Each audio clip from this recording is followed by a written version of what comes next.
Mayong adlaw mga ka-farmers sa Luzon, Visayas ug Mindanao. So nata sa tong mini farm sa ANB Mini Farm Vlog. So nata karon sa atong baboy ug sa atong luya nga gisud sa ad nga explain ninyo ug asa ang may mas dako og kita.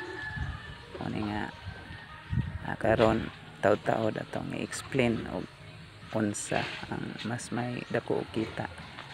Sa dili pa nga risata sa atong area septic tank atong gihimo aron diri dapita masulod ang atong hugaw sa baboy aron niya na dili manimaho atong palibot para safety tas mga kaigsuonan bahoan sa hugaw sa atong baboy. Karon nga pursige jud ko gama og septic tank kay dili lalim nga maka aswalta og tawo nga hapit na ni mahuman kini atong gibuho daghag tubig tungod kay 101 pod mo ni nga antos lang ta kay para safety ang atong pagpamuhi nga way baho ug dili ta maka samok sa atong mga kaigsuonan. So karon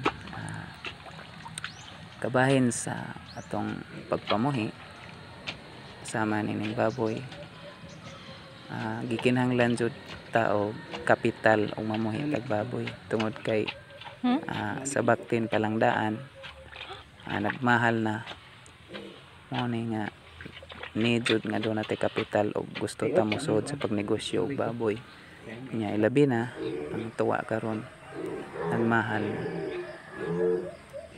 mo ni itong septic tank nga kaigsuonan na humana nindot na ang safety sa hugaw sa baboy na itong gihimo. So balik ta sa explain about sa atong pagpamuhi o sa pagtanom ug asay dapita nga dako kita. Mo ni nga kining baboy mga ka-farmers dako-dako jud ning mapuhunan. Pero okay lang ni siya og dako og puhunan kay dako mao sab ikaw kitaon. Kay ang baboy karon di man usab nya mahal ang kilo. Nya ingana ka ngana ka lisod ang baboy kay nang need po ka og dako puhunan. Mo ni nga gamay pa man tag puhunan gamay sab sa atong gibuhi duha lang sa unya diri sab sa luya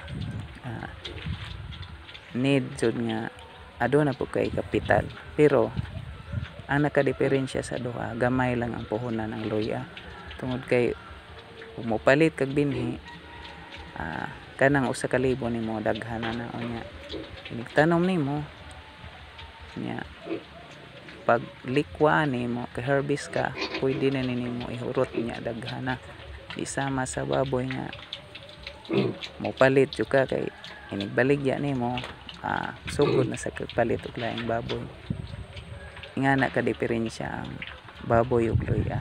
So ni nga asa man ang pinaka dako og kita. So kining duha mga ka-farmers puro kini mo hatag og dakong kita ang nakadiferensya lamang kay sa puhunan magbase.